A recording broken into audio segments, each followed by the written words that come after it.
This one's a challenge for me here. I don't want to miss anything, otherwise I'm going to hear about it. Next up, the reason we're here tonight, ladies and gentlemen, is our next inductee, Ross Houston.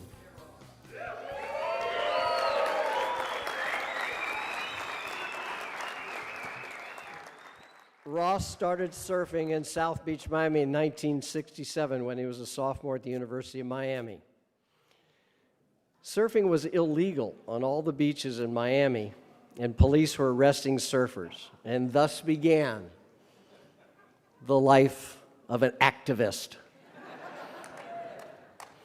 Ross Houston organized 300 members of the Dade County Surfing Association in order to persuade city officials to allow surfing on all public beaches at lifeguard discretion. He started showing McGilvery Freeman movies to raise money to fund the project. This guy was a go-getter. 2 years later, the city acquiesced. Can you believe that? A surfer got something accomplished. His next major project, moving on, I don't know how many people here have gotten to enjoy the state park at Fort Pierce, but you can thank Ross Houston for that. It took Ross 2 years to successfully persuade the state of Florida to purchase the property as a public park. What an amazing thing. That's news to me. I thank Ross Houston because I've surfed a lot of waves at Fort Pierce. He went to New York University in the early 70s, got an MBA in accounting, and practiced accounting in Miami for 3 years. So you know why he's really up to date on his billing and things. At the same time, he became the director of beach access and preservation for the ESA. In 1975, he took a 6-week surfing vacation with the Whitman family to Bali. How many people went to Bali in the 70s in this room?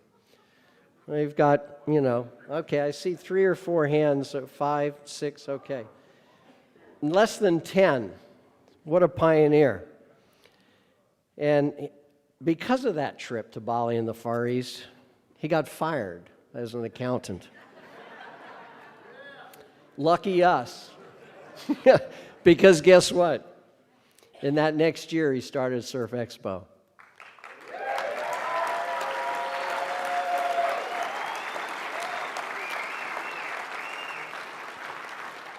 January 1976, Ross produced the first organized surf expo in a small motel in Cocoa Beach. There were 35 exhibit booths.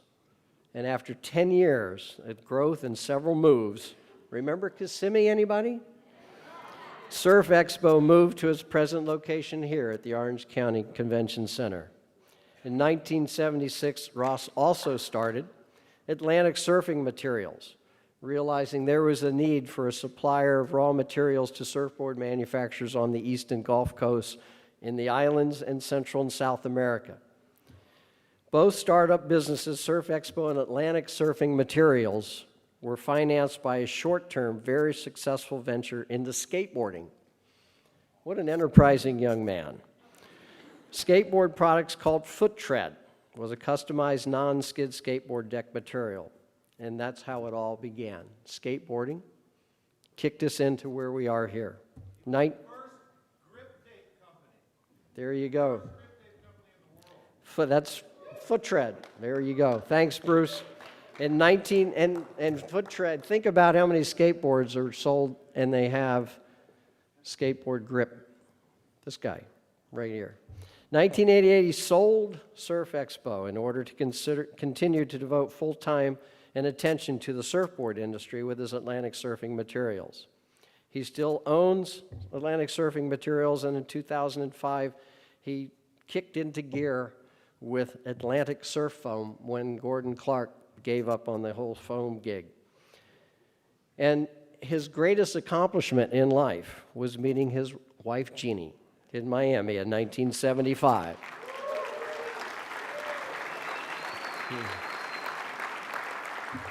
They were married in 78, moved to Melbourne in 1982, where they operate both of their businesses. And amazingly, Jeannie is still looking forward to her 6-week vacation.